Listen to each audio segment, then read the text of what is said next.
Aleluia, graça e paz do nosso Senhor e Salvador Jesus Cristo. Gente, pelo título que eu coloquei com vocês, quem é Ele? Vocês já sabem de quem eu estou falando. É claro que eu estou falando sobre Jesus de Nazaré. E nós sabemos que Jesus, ele foi gerado pelo Espírito Santo no ventre de Maria. E eu fico pensando quantas e quantas vezes eu parei para meditar como deveria ser essa mulher que foi escolhida para trazer no ventre dela o próprio Jesus. A própria Bíblia, inclusive, fala sobre o caráter de José, né? Aquele que seria o pai adotivo, já que ele foi gerado pelo Espírito Santo. E a Bíblia fala o seguinte, em Mateus capítulo 1, versículo 19, fala assim a palavra do Senhor: José, com quem Maria estava para casar, sendo um homem justo e não querendo envergonhá-la em público, resolveu deixá-la sem que ninguém soubesse. Enquanto refletia sobre isso, eis que lhe apareceu em sonho um anjo do Senhor dizendo: José, filho de Davi, não tenha medo de receber Maria como tua esposa, porque o que nela foi gerado é do Espírito Santo. Ela dará à luz um filho e você porá nele o nome de Jesus. Por quê?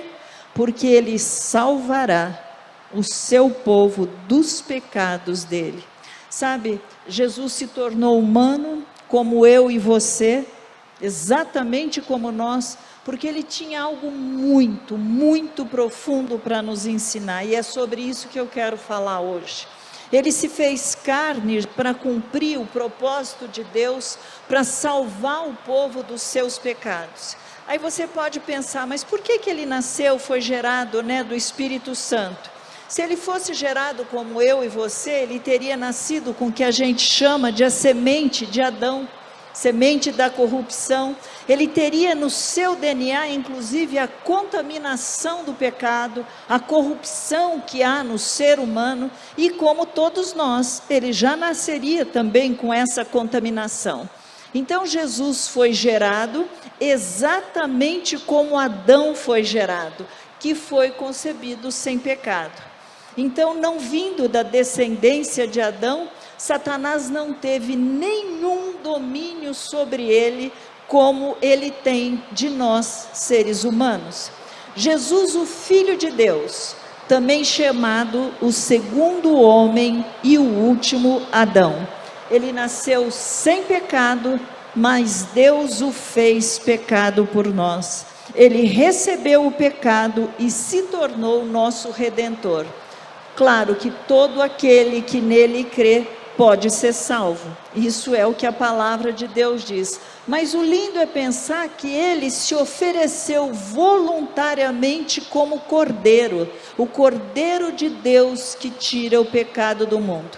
Então vamos relembrar um pouco a situação, só para você e para que eu possamos lembrar como acontecia. Toda manhã e toda tarde, um cordeiro inocente, sem defeito, ele era escolhido e ele era trazido diante do sacerdote para que ele fosse sacrificado. O sangue daquele animal, ele era levado ao altar de incenso e ele se tornava o sacrifício de expiação para o povo. Isso era quando era feito com relação a todo o povo, mas também havia aquele homem pecador que deveria trazer um cordeiro para poder pagar o seu próprio pecado. Então, a Bíblia diz assim, para você entender isso, Levítico capítulo 17, versículo 11, porque a vida da carne está no sangue.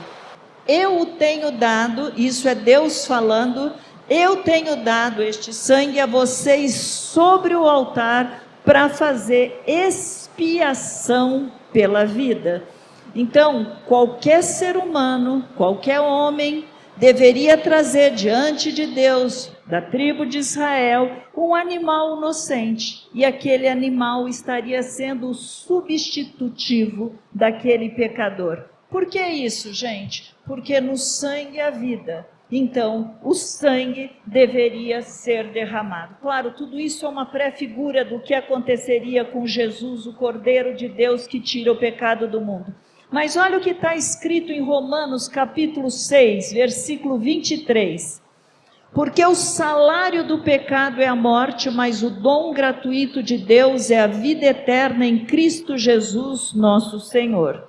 Então imagine a cena, eu chegando, você está me vendo chegar ali no templo, e eu estou puxando um animalzinho puro, esse animal vem comigo sem defeito, porque ele ia ser entregue para o sacerdote, e ele estaria ali morrendo no meu lugar. Você também deveria fazer isso se você tivesse naquela época. E aí nós vamos ver que haveria uma vergonha, uma humilhação, e alguém poderia pensar, né, ali, claro, nós não somos julgadores, mas alguém poderia pensar, de novo? Pecando de novo? O que será que ela aprontou, que ela fez agora? Porque todo mundo estava vendo, era algo normal. Agora, voltando à palavra, olha o que está no capítulo Hebreus, capítulo 9, a partir do verso 22. É uma passagem grande, mas eu gostaria muito que você ruminasse depois na sua casa essa passagem, porque ela é tremenda. Diz assim a palavra: de fato, segundo a lei, quase todas as coisas são purificadas com sangue, e sem derramamento de sangue não há remissão. Era necessário, portanto, que as figuras das coisas que estão nos céus fossem purificadas com tais sacrifícios, mas as próprias coisas celestiais requerem sacrifícios superiores àqueles, porque Cristo não entrou em santuário feito por mãos humanas, figura do verdadeiro santuário, porém no próprio céu, para comparecer agora por nós diante de Deus. Ele não entrou para oferecer a si mesmo muitas vezes, como o sumo sacerdote entrava todos os anos no Santo dos Santos, com sangue alheio. Se fosse assim, está se referindo a Jesus, Jesus precisaria ter sofrido muitas vezes desde a fundação do mundo. Agora, porém, ao chegar o fim dos tempos, ele se manifestou uma vez por todas para aniquilar o pecado por meio do sacrifício de si mesmo. E aqui tem uma outra parte nessa passagem que vai dizer sobre até mesmo a reencarnação, porque a Bíblia diz assim: e assim como aos homens está ordenado morrerem uma só vez, vindo depois disso o juízo, assim também Cristo, tendo se oferecido uma vez por todas para tirar os pecados de muitos, aparecerá segunda vez, não para tirar pecados, mas para salvar aqueles que esperam por ele. Você já pensou que máximo?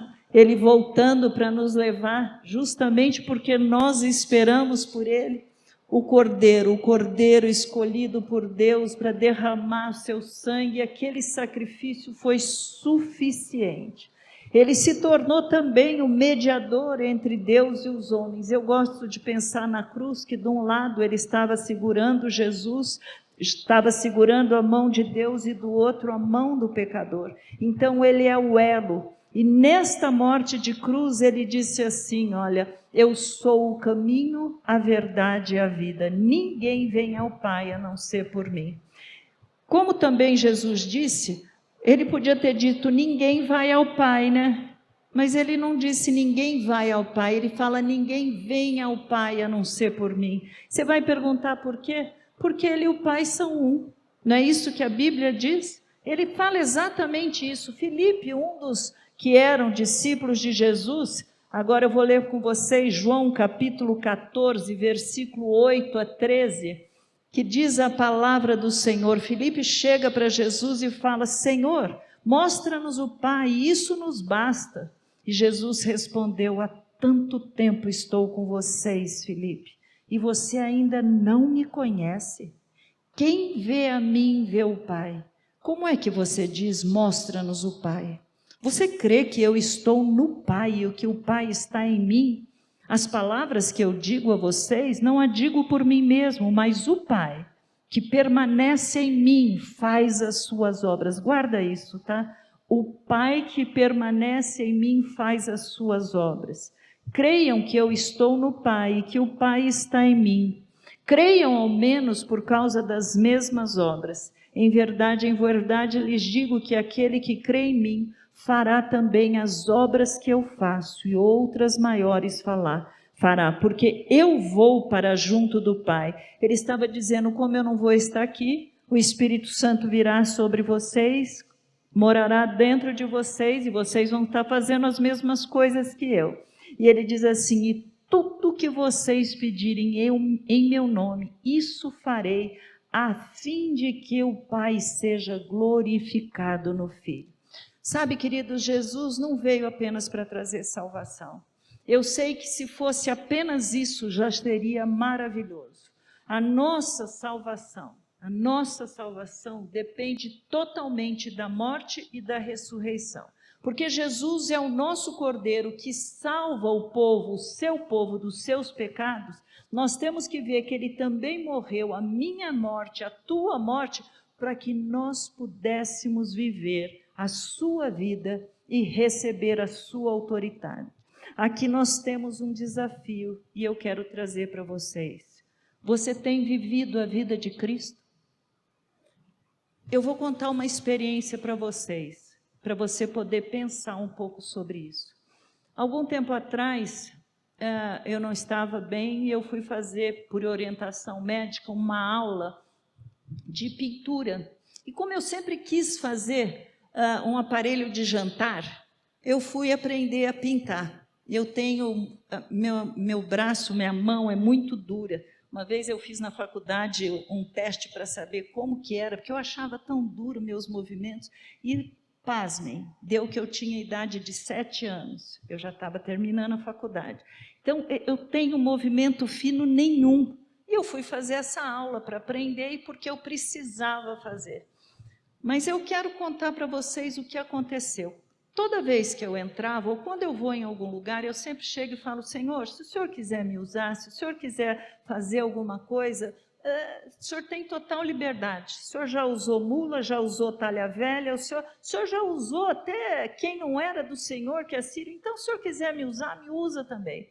E eu me lembro que houve uma determinada aula, tinha uma moça nova, em aula normalmente assim, às vezes o rodízio é grande, nem sempre se encontra as mesmas pessoas, mas chegou uma moça e naquele dia eu pude testemunhar o que Deus tinha feito nas nossas vidas. Nunca mais encontrei essa moça, não sabia mais nada dela, continuei fazendo as aulas, até que passado algum tempo, eu entro na aula, naquela casa que eu fazia aquela aula, era no Alfa 11, e eu entrei naquela casa e de repente ela falou, Raquel, você está aqui, eu preciso te contar uma coisa. Eu levei um susto, eu tinha visto a moça uma vez. Aí ela veio e falou assim, você não sabe. Você se lembra que eu comentei para você? Ela tinha se separado do marido, era uma situação tão horrível, ele foi embora, deixou as crianças, deixou ela sem nada, sumiu, abriu o armário, pegou tudo, foi embora, ela só foi perceber depois. E ela estava numa luta muito grande, jurídica com ele, aquilo estava assim, sendo muito difícil. A moça estava ali, mas ela não estava nem raciocinando direito. E ali, quando eu dei o testemunho para ela do que Jesus era capaz de fazer, ela diz que começou a pedir para o Deus da Raquel. Olha só. E o que aconteceu? De noite, uma noite, ela está dormindo e ela tem um sonho, onde o Deus da Raquel falava para ela que ela ia resolver o problema. E aí, no dia seguinte, sai a resolução do negócio que ela estava pedindo para Deus e ela recebeu aquilo. Gente, você pensa que eu estou contando isso para vocês com muito orgulho? Olha, a Raquel se acha, não. Pelo contrário, eu nunca senti tanto temor, porque aquilo que você é, em qualquer ambiente que você está, pode ou não representar Cristo. Você já pensou a responsabilidade que nós temos? Porque mesmo que não tivesse falado, a maneira como você age, como você se comporta, a tua fala, representa ou não. E aí eu quero voltar um pouco para cá, depois eu termino essa história para vocês. Jesus também estava revelando quem era o Pai. E sabemos, todos nós, está escrito na palavra, que Deus é Espírito. Então, como vê-lo e conhecê-lo, sendo Deus um Espírito? E é gostoso você pensar que o Verbo se fez carne e Ele, Jesus, nos ajudou a gente ver realmente quem era esse Deus amoroso. Você vai perguntar assim, mas Deus é amoroso, Raquel? Vamos pensar um pouquinho, como era Deus? Não sei se você nasceu numa casa evangélica, já estava desde criança, mas como era a imagem de Deus que você tinha antes de chegar em Jesus? Eu confesso a minha. Eu achava que ele era um velhinho, com um caderninho na mão, anotando tudo de errado que eu fazia e dizendo, tá vendo, ela vai para o inferno mesmo. Era só uma constatação.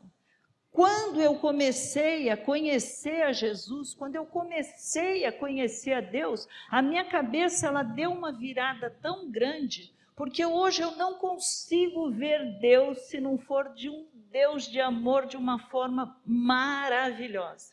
É algo normal isso, conforme você vai lendo a Bíblia, você vai vendo cada vez mais esse Deus amoroso, e foi isso que Jesus fez, né?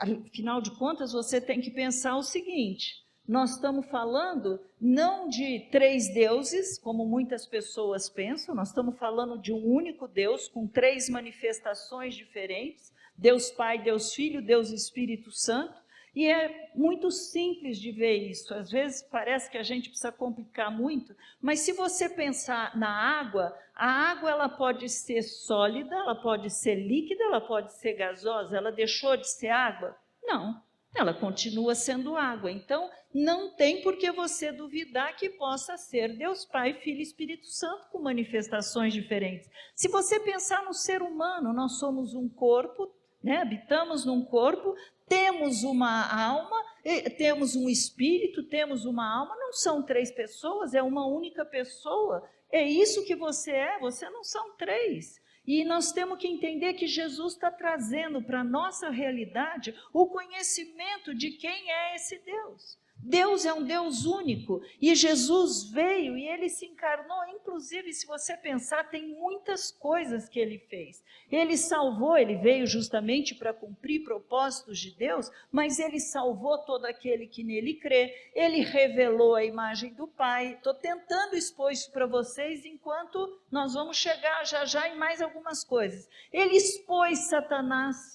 Ele expôs, a Bíblia diz que Satanás foi exposto ali naquela cruz, ele nos transportou do reino das trevas para o reino do seu Filho, ele mostrou para cada um de nós, você não é mais escravo do diabo, você não é mais escravo do pecado, você está livre, é isso que acontece, e foi Jesus que mostrou esse amor incondicional. Quem foi, aonde foi que você leu? Porque Deus amou ao mundo, que deu seu Filho unigênito para que todo aquele que nele crê não pereça, mas tenha vida eterna. Está escrito Jesus amou ao mundo? Não, foi Deus o Pai. Mas a imagem que nós temos é que Jesus é bonzinho, mas Deus o Pai não é bom. Porque o Deus o Pai do Velho Testamento é como se ele fosse diferente de Jesus. É que as pessoas não entendiam qual a revelação, o que acontecia no Velho Testamento e o que está acontecendo agora no Novo Testamento. Então eu quero que você então abra sua Bíblia no livro de Colossenses, capítulo 1. Tem bastante passagem hoje, mas olha o que está a partir do versículo 13 de Colossenses, quando ele diz que nós fomos comprados por um alto preço e fomos transportados do reino das trevas para o reino do seu Filho. Colossenses 1, de 13 em diante. Ele nos libertou do poder das trevas. Repita, por favor. Eu sou liberta do poder das trevas. Que coisa linda, ele nos libertou do poder das trevas e nos transportou para o reino do seu Filho amado, em quem, em Jesus, temos a redenção, a remissão dos pecados. Ele, Jesus, é a imagem do Deus invisível, o primogênito de toda a criação. Aí você pode perguntar assim, mas Raquel, o que é o reino de Deus? É uma pergunta Já que nós fomos transportados para esse reino, o que é o reino de Deus? A Bíblia diz assim, ó, em Romanos 14, no versículo 17, porque o reino de Deus não é comida nem bebida, mas justiça, paz e alegria no Espírito Santo. Gente, eu fico pensando quantos de nós temos ficado tão tristes. Quantos de nós não temos experimentado o que o reino de Deus, esse reino do Filho do amor de Deus, poderia estar trazendo para nós? Já fomos justificados, nós temos paz porque servimos ao príncipe da paz, e nós temos a alegria que excede o nosso entendimento. Então agora você é filho de Deus, agora você pertence a um outro rei. Mas eu quero ler com vocês também Mateus capítulo 4, 23. Olha o que diz a palavra do Senhor. Jesus percorria toda a Galileia, ensinando nas sinagogas, pregando o evangelho do reino. Ele estava pré-anunciando, ele ainda não tinha morrido. Pregando o evangelho do reino e curando todo tipo de doença e enfermidades entre o povo. Que coisa maravilhosa, ele é o primogênito e eu preciso pensar nele como meu modelo. Você lembra a historinha que eu estava contando para vocês? Aquela mulher estava olhando para mim como se eu fosse alguma coisa que eu não era. Eu simplesmente estava testemunhando quem era o Deus que eu cria. Eu simplesmente estava falando do que ele era capaz de fazer. Ele tinha feito. A minha filha tinha ficado 4 anos e meio sem dormir. De repente ele vem e faz essa cura. Quantas coisas Deus fez conosco. Então, o que nós precisamos? Eu e você precisamos ter um alvo de ter a Cristo como nosso modelo. Pensa na tua vida, por favor. Você tem seguido, você tem sido, você tem olhado para ele como espelho, querendo refletir isso? É uma coisa séria demais quando você pensa nisso, para mim é.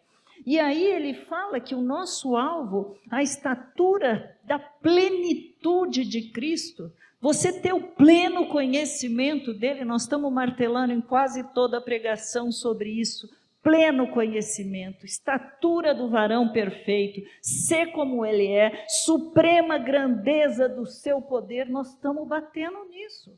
Por que nós queremos isso? Porque Deus quer isso, Ele quer que eu e você cheguemos a esta estatura do varão perfeito. E como eu estou longe disso, e como eu preciso disso. Aí você vai dizer, mas Raquel, isso é impossível. Claro que é. Na tua força, na minha força, é claro que é. Se eu for pensar que eu tenho que ser bonzinho, boazinha, na minha capacidade, se eu tiver que pensar no meu esforço, no meu desejo, é claro que vai ser impossível. Mas não para Deus. Não para Deus. Você lembra da experiência que eu comecei contando para vocês? Você sabe como eu estava naquele dia, naquela experiência, naquele momento? Eu tinha sido diagnosticada com lúpus. Eu estava tomando há 1 ano quimioterapia.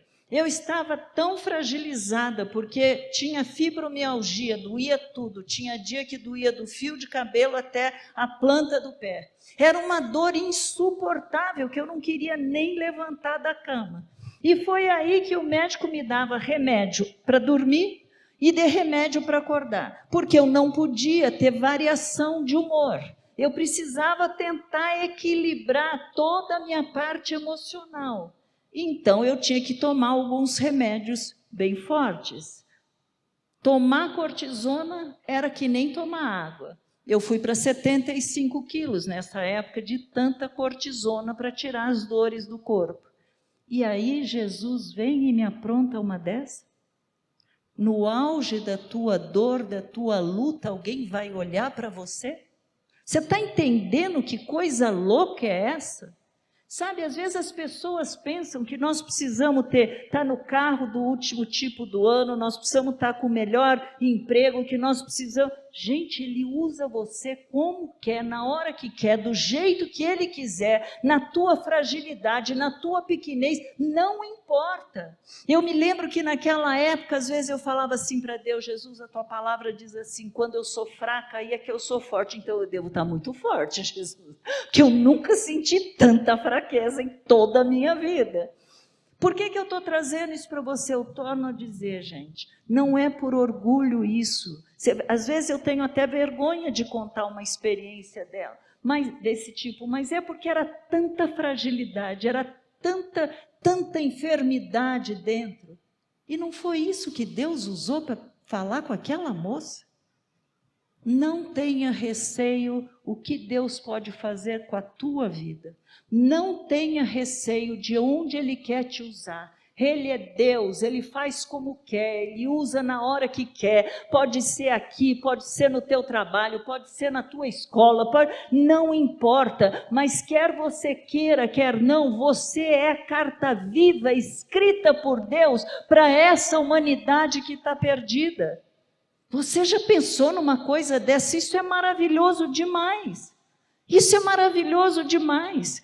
Quanta dor, quanta fraqueza eu estava tendo naquela época, gente. Isso durou, eu tomei quimio 1 ano. Sabe para quê? Para no final descobrir que era erro médico. Eu não tinha nada de lúpus, nada daquela enfermidade. O bicho me fez sofrer durante 1 ano que você não imagina o que foi. Não tinha nada daquilo, nada. E nós só descobrimos isso um dia, que o médico que me cuidava, ele falou assim: Raquel, você precisa fazer um exame da vista, porque eu estou te dando um remédio que pode afetar a tua vista. E eu fui fazer o exame. Quando eu cheguei no laboratório, a médica examinou e falou: realmente já foi afetada. Eu caí na besteira de perguntar: foi afetada como? Ela falou: não, você só vai ficar cega no meio, na lateral você vai enxergar. Por erro médico. E aí o que aconteceu? O Caio virou doutor, entrou no Google, começou a estudar tudo sobre a doença. E quando nós chegamos no médico, ele falou: mas o senhor está dando para minha esposa um remédio que vai fazê-la ficar cega. O médico falou: o que você prefere? Que ela fique cega no meio ou que ela fique com essa enfermidade e morra? Ele falou: nenhuma das duas. Nós levantamos, fomos embora, e ele começou a me mandar para clínicas para fazer limpeza através da alimentação, para tirar todo aquele veneno que estava no meu organismo. E eu fiquei indo em fui umas 3, 4 vezes, clínicas adventistas, para poder fazer uma limpeza de medicamento. Aí, eu quero voltar outra vez aqui para essa passagem. Se Jesus é o nosso modelo a ser seguido, o que eu e você precisamos ver que Ele tem e comparar se nós temos? Jesus é um modelo do quê? De amor, de alegria, de paciência, de obediência, de domínio próprio. Jesus é modelo também de oração, de piedade, de amabilidade, de compaixão, de santidade. Jesus é modelo de lealdade, de caráter. Jesus é modelo no servir, na sobriedade, na mansidão, na humildade. Nem responda, nem fale nada. Você só leva isso para casa e fala: meu Deus, me ajuda. É isso que a gente tem que ver. A Bíblia é um espelho para a tua vida e para a minha. A gente olha, vê o que está faltando, pede para Deus para a gente poder melhorar. É isso que a palavra de Deus está dizendo. Jesus não era egoísta, Jesus não era orgulhoso, ele não tinha nenhuma corrupção, ele não era uma pessoa corrupta, ele não era impaciente, Jesus não tinha ciúmes. Olha as características dele. Mas você sabe que o que mais me admira em Jesus é que mesmo Ele sabendo que eu e você não somos assim, que nós somos pó, que nós somos pecadores, mesmo assim, Ele nos deixou a incumbência de fazermos as obras que Ele faz. Gente, para mim isso é uma coisa louca. Se eu no meu trabalho vejo que uma pessoa não está legal, não está fazendo... Claro, quando eu trabalhava lá fora, né, no secular. Quando eu vejo que uma pessoa não está fazendo, eu vou procurar outro. Não é assim que a gente faz? Tem que ser alguém melhor do que nós, tem que ser alguém que possa ajudar. Agora, como ser igual a ele? Não tinha como, mas ele investe na gente. Ele investe na gente, sabe por quê? Porque agora eu e você formamos uma nova raça, que é os filhos de Deus. Nós somos agora povo de propriedade exclusiva de Deus, e Deus, aquele mesmo Deus que é santo, que é bom, este Deus é aquele que fala: vocês vão fazer as mesmas coisas que eu fiz, e outras maiores vocês ainda farão. Você já pensou uma coisa dessa? Olha só o que está escrito em Atos capítulo 2, versículo 22. Israelitas, escutem o que eu vou dizer. Jesus, o Nazareno, homem aprovado por Deus diante de vocês, com milagres, prodígios e sinais, os quais o próprio Deus realizou entre vocês por meio deles, como vocês mesmos sabem. Quem é que realizou? Deus. Realizou, mas Jesus era Deus, não foi Deus que fez enquanto ele estava aqui? Não, enquanto ele estava aqui, ele tinha que mostrar que mesmo nós, humanos, falhos, nós somos daqueles que podemos fazer as mesmas coisas que ele fazia. Sabe, Jesus fez sinais, maravilhas, ele usou o homem, e quer usar você e a mim, porque ele nos delegou, gente, ele delegou poder e delegou autoridade. Sabe por que eu continuo trazendo esse tipo de meditação, de passagem bíblica? Porque nós, pastores, estamos tão preocupados e orando por vocês. Sabe por que tudo isso? Porque, queridos, os dias são maus. Se nós não tomarmos cuidado, nós não vamos conseguir suportar. Nós precisamos estar cheios de Deus para suportar esse dia ruim que está aí, que chega para qualquer um de nós. Enquanto Jesus, ele enviou, você lembra que ele enviou 70 para ir pregando em algumas cidades? Sabe o que a Bíblia diz? Que ele mesmo, Jesus, foi pregar na cidade deles. Por que, Raquel? Por que Jesus foi pregar na cidade daqueles 70 homens? Porque ele sabia, gente, a gente fala assim, santo de casa não faz milagre. Jesus sabia, e ele mesmo se encarregou de buscar os teus. Ele mesmo está encarregado de fazer a obra com os teus. Você já pensou isso? Enquanto você trabalha para ele, ele é aquele que vai buscar. Olha que coisa linda, está escrito em Lucas capítulo 10, versículo 8 e 9.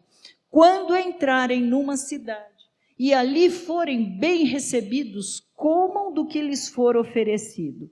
Curem os doentes que nela houver e digam ao povo dela: o reino de Deus se aproximou de vocês. Por que ele falou se aproximou? Ele ainda não tinha morrido. Ele ainda não tinha completado a obra, como eles iriam saber? E aí nós temos que pensar que por isso ele fala se aproximou. Então vem a pergunta, Raquel, como eu faço para entrar no reino de Deus? Muito simples. João capítulo 10, versículo 7, diz assim a palavra do Senhor. Então Jesus disse mais uma vez: em verdade lhes digo que eu sou a porta das ovelhas. No 10, 9, ele continua dizendo: eu sou a porta. Se alguém entrar por mim, será salvo. Entrará, sairá e achará pastagem. E aí fica a pergunta: eu já entrei pela porta? Isso é uma coisa que você tem que responder. Você tem certeza da tua salvação? Você tem certeza que se Jesus passasse hoje, viesse para buscar a noiva dele, que você subiria com ele? Jesus é a porta, mas nós precisamos ter essa certeza. Se eu já entrei pela essa porta, se eu sei que Jesus é a porta, se eu já fui transportado do reino das trevas para o reino do Filho do amor dele, se eu sei que Jesus foi usado por Deus para fazer sinais e maravilhas, então, por que eu sou tão tímida? Por que eu sou tão medrosa? Por que eu não ouso mais? Por que eu não imponho mais a minha mão sobre os enfermos? Por que eu não faço as obras que Deus me chamou para fazer? Por que eu estou sempre patinando com um sentimento ruim, com negativismo, sempre achando porque eu sou uma porcaria, porque eu não presto? Gente, nós somos o que somos por causa dele. Nós passaremos lutas, mas nós temos que ter a convicção, maior é aquele que está em mim e na tua vida. Por que nós continuamos a achar que Deus não pode nos usar? Eu fiz uma pergunta para Deus uma vez. A Bíblia fala que Jesus curou cegos, curou surdos, curou paralíticos e curou toda sorte de doenças e enfermidades. Ora, cego, surdo e paralítico não está dentro de toda sorte de doença e enfermidade? O que é isso? Se está lá, por que ele falou isso? Não faz parte dessas doenças. Sabe o que Deus me mostrou? Que Jesus curou também os que não enxergavam que Ele era o caminho. Eles eram cegos espirituais. Jesus também curou os que não ouviam, mas não ouviam a palavra de Deus. E isso também se refere ao espiritual. Jesus curou aqueles que não andavam no caminho, e Ele era o caminho. Mais uma vez, algo espiritual. E também toda sorte de doença e enfermidade. Jesus teve domínio sobre demônios, sobre poder, forças do mal, poder das trevas. Jesus teve domínio sobre a natureza. Jesus teve domínio sobre o mar, sobre o vento, sobre os peixes. Você já pensou? Você não ter com que pagar? Jesus manda, vai lá e pesca. A gente não sabe se o peixe engoliu aquela moeda para fazer o pagamento para Pedro e para Jesus. A gente não sabe se Deus fez brotar dentro do peixe uma moeda. Eu não sei como Ele vai fazer, mas vai ser perfeito. E eu e você vamos conseguir fazer aquilo que precisa ser feito. É o que a palavra de Deus diz. Jesus teve, inclusive, gente, domínio sobre matéria. Como assim, Raquel? O que Ele fez? Mudou o quê? Água em vinho, não foi isso? Mudou a matéria, aquilo lá foi mudado. Ele teve domínio. Ele teve domínio sobre a morte física, mas também a morte espiritual. E Ele chama você e a mim para fazer isso. Você vai falar assim, Raquel, mas Jesus era Jesus. Então pensa um pouquinho em alguns profetas. Eu vou falar só 3. Pensa em Moisés. Pensa em Elias. Pensa em Eliseu. Gente, caiu um machado numa árvore. Eliseu joga uma madeira que representa a cruz. Levantou o machado. É ferro. A comida que eles comeram tinha veneno, porque sem perceber colocaram no meio da panela folhas que eram venenosas. Jogou um pouco de farinha ali e acabou, ninguém morreu por causa daquilo. Farinha representando o pão. Olha que coisas maravilhosas, gente. Olha que coisa linda. Esses 3 homens eram profetas e agora nós somos aqueles que devemos e podemos fazer essas coisas. Raquel, o que você está querendo falar com tudo isso? Olha o que está em Romanos 8, capítulo 17. Se somos filhos, somos também herdeiros. Herdeiros de Deus, co-herdeiros com Cristo. Se com Ele sofremos, para que com Ele também sejamos glorificados. Você pode repetir, eu sou herdeira de Deus. Eu não sei se você já recebeu alguma herança, veio alguma de alguém que morreu, que te deixou alguma coisa, mas você é herdeiro de Deus, cara.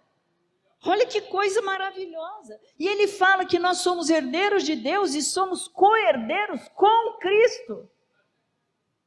Não dá para esse final de tempos a gente ficar lambendo as nossas feridas, olhando para nós e falando, ai meu Deus, eu sou um coitado, olha o que fizeram comigo, olha o que meu pai fez, deixou de fazer, olha o que minha mãe fez, olha o que fizeram, olha que...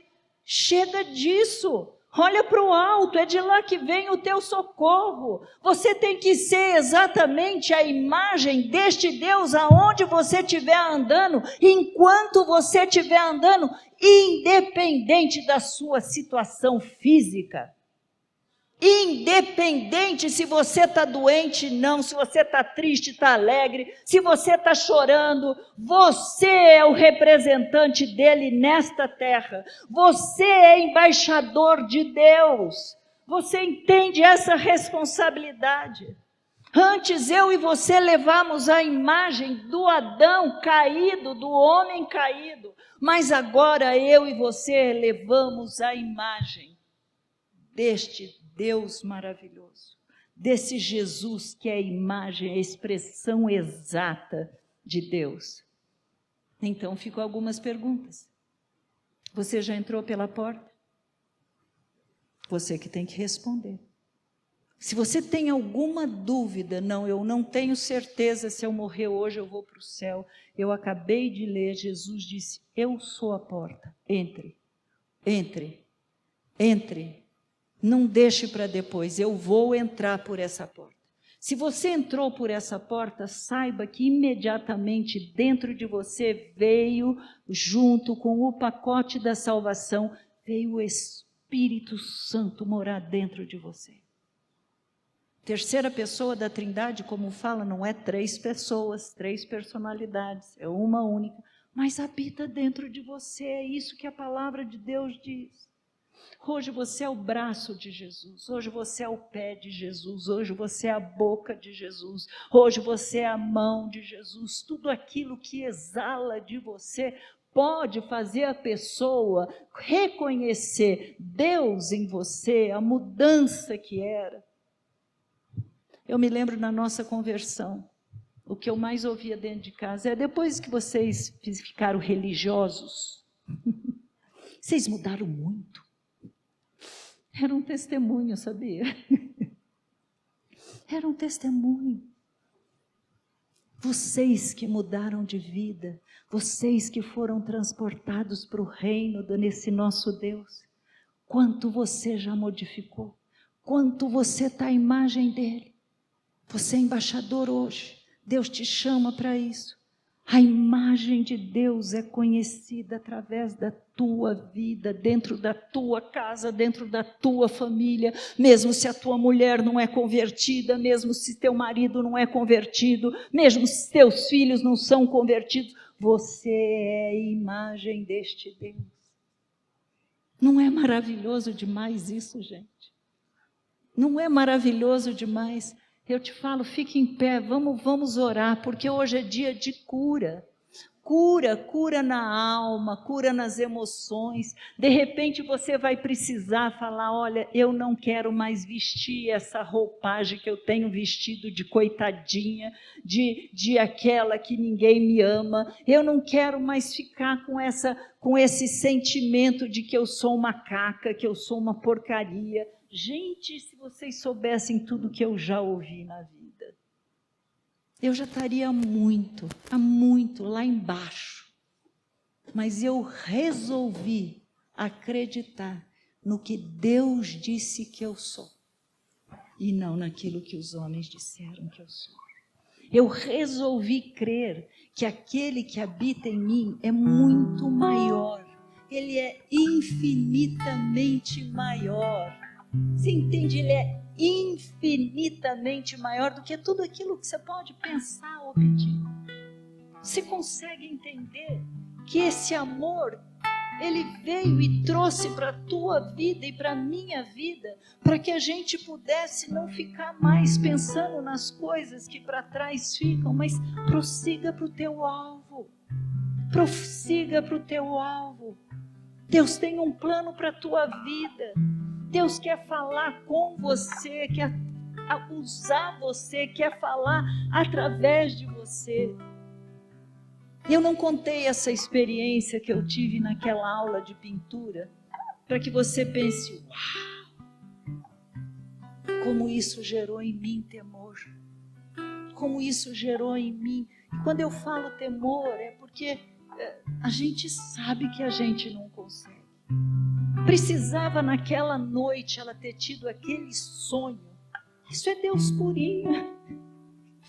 Ela não precisava ter tido aquele sonho. O Deus da Raquel vai dar uma resposta amanhã. Você já pensou isso? Coisa louca, não é?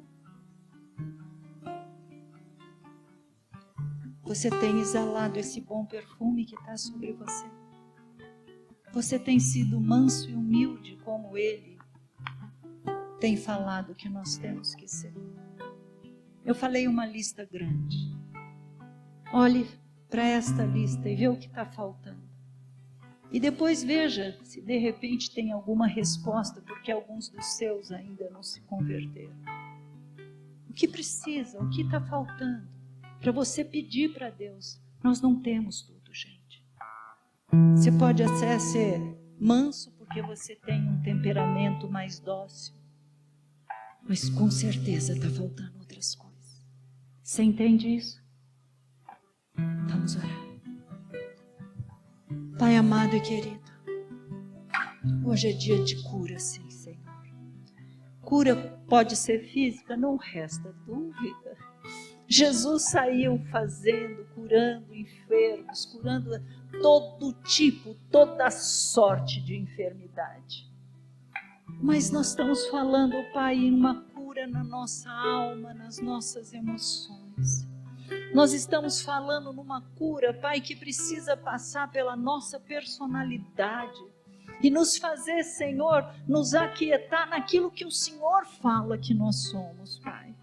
Uma cura, Pai, onde nós vamos, Pai, em nome de Jesus, Pai, começando te pedindo perdão, porque nós não temos te representado, porque nós não temos sido fiéis, Pai, porque nós não temos sido bondosos, muito menos amorosos, Pai, porque nós não estamos servindo como o Senhor nos ensinou a servir, até mesmo a lavar os pés do nosso próximo, Pai. Oh, Paizinho amado, buscar o Teu reino, Senhor, é muito, muito, muito mais do que simplesmente vir a um culto, ouvir uma pregação, estar na Tua casa, Pai. Buscar o Teu reino, Senhor, é saber que nós já fomos justificados por Ti, é saber que nós fomos amados pelo Senhor, que o Senhor tem bons pensamentos para nós, sobre nós, que o Senhor tem obras para fazer em nós, por nós e através de nós. Senhor, nós estamos aqui buscando isso, Pai. Eu quero. Chega, Senhor, chega, Pai, de sabendo que tenho que fazer a coisa certa, continuar a praticando as mesmas e velhas coisas. Chega, Senhor, sabendo, Pai, que o maior investimento nosso é no Teu reino, Pai. Quer seja através da nossa obediência, do nosso amor, através dos dízimos e ofertas, Pai, para que as portas sejam abertas. Quer seja, Pai, esse amor, essa obediência no visitar uma pessoa, visitar o órfão e a viúva, fazer a Tua obra acontecer, Pai. Lá no trabalho, lá na escola, olhar aquele que está com um olhar triste, Pai. Mas saber, Senhor, que esta boa obra vai se completar, não por nossa causa, Pai. Vai completar, Pai, porque Cristo em vós é a esperança da glória, Pai. Nós sofremos com Ele, mas nós também seremos glorificados com Ele. Pai, em nome de Jesus, traz o quebrantamento. Traz o quebrantamento a começar do meu coração, Pai. Começar da minha vida, Senhor. Senhor, nós só precisamos dizer: eu quero mais de Ti, Pai. Nós só precisamos dizer: vem doce Espírito, toca nas nossas vidas, retira o que não Te agrada, Pai. Toca em nós, Senhor, e traz, Senhor, aquele desejo de ser transformados. Que a gente não saia daqui, que nós não, através dessa ministração, que ninguém saia, Pai, simplesmente porque ouviu, mas porque foi feito um desafio de mudança, um desafio de realmente entender o que é um novo nascimento. É porque nós nascemos de novo. É porque nós nascemos de novo que nós fomos transportados para este reino. Hoje já está consumado. Hoje nós podemos experimentar o melhor de Deus. Senhor, quantas e quantas vezes o Senhor já nos usou, Pai, em hora de fraqueza. Eu não estou falando de mim. Teus filhos que aqui estão, teus filhos que ouvem, em momentos até mesmo de doença, Pai. E o Senhor, apesar de doentes, o Senhor usava e curava. Que amor é esse, Pai? A nossa parte é dizer: eu quero, Senhor. Muda o que precisa ser mudado. Doce Espírito, passeia no nosso meio. Vem nos inundar da Tua presença. Vem nos inundar, Senhor, da Tua graça. Vem nos inundar, Senhor, do Teu poder. Vem nos inundar com a plenitude de Cristo, Pai. Nós queremos ser a imagem deste Deus Todo-Poderoso, Pai. E é isso que nós oramos nesta noite e te pedimos, Pai.